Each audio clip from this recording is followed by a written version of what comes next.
ചാത്തനെ മനസ്സിൽ വിചാരിക്കുക. നമസ്കാരം. കൃഷ്ണമായ ചാത്തനെ നന്നായിട്ട് മനസ്സിൽ വിചാരിച്ചുകൊണ്ട് നല്ലോണം പ്രാർത്ഥിക്കുക. ഭഗവാനെ, എൻ്റെ കാര്യങ്ങൾക്കൊക്കെ നീ ഉത്തരം തരണേ. ചിലരുണ്ടാവും, ചില കാര്യങ്ങൾ നേടിക്കഴിഞ്ഞിട്ട് ഭഗവാന്റെ നേടിക്കഴിഞ്ഞിട്ട് പിന്നെ ഞാൻ ഭഗവാന്റെ അടുത്ത് പോകണോ, ഇനി അവിടെ പോകേണ്ട ആവശ്യമില്ലല്ലോ, പ്രാർത്ഥിക്കണോ എന്ന് ചോദിക്കുന്നത്. നമ്മുടെ ആവശ്യങ്ങൾക്ക് മാത്രം വെളിപ്പുറത്ത് വന്നിട്ട് നമ്മുടെ അച്ഛനെയും അമ്മയും ചില ആളുകൾ മറക്കും പോലെ നമ്മളെ ചെറുപ്പത്തിലെ വളർത്തി വലുതാക്കി നമുക്ക് ആരോഗ്യം തന്നു നമ്മുടെ ജീവിതത്തിലേക്ക് നമ്മളെ കൈപിടിച്ച് ഉയർത്തി കഴിയുമ്പോൾ പിന്നെ അവരെ കാണാൻ പോകേണ്ട ആവശ്യമില്ല അല്ലേ?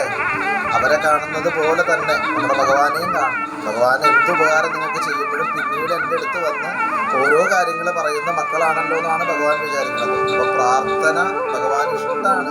നിങ്ങൾ ഭഗവാന്റെ അടുത്ത് പോയിരിക്കുക എന്നുള്ളതല്ല, ഭഗവാനെ നിങ്ങൾ ഹൃദയത്തിലേക്ക് ചേർത്ത് ഭഗവാനോട് നന്നായിട്ട് പ്രാർത്ഥിക്കുക. ഓരോ കാര്യങ്ങൾക്ക് പ്രാർത്ഥിച്ചൂടെ? നമ്മൾ പ്രാർത്ഥിക്കാതിരിക്കുന്ന എത്രയോ കാര്യങ്ങളുണ്ട്. നമ്മൾ വിചാരിക്കും നമ്മളെന്താ പ്രാർത്ഥിച്ചിട്ട് നടക്കാത്തതെന്ന്. അപ്പോൾ ഭഗവാൻ പറയുന്ന ഒരൊറ്റ കാര്യമുള്ളൂ, ഞാൻ ചെയ്യേണ്ടാത്ത കാര്യങ്ങളാണ്. അതായത് എനിക്ക് ചെയ്യാനൊന്നുമില്ല അവിടെ, നിങ്ങൾക്ക് ചെയ്യാൻ പറ്റുന്ന കാര്യങ്ങളുള്ളതുകൊണ്ടാണ് മക്കളെ ഞാൻ പ്രശ്നത്തിൽ ഇടപെടാത്തത്.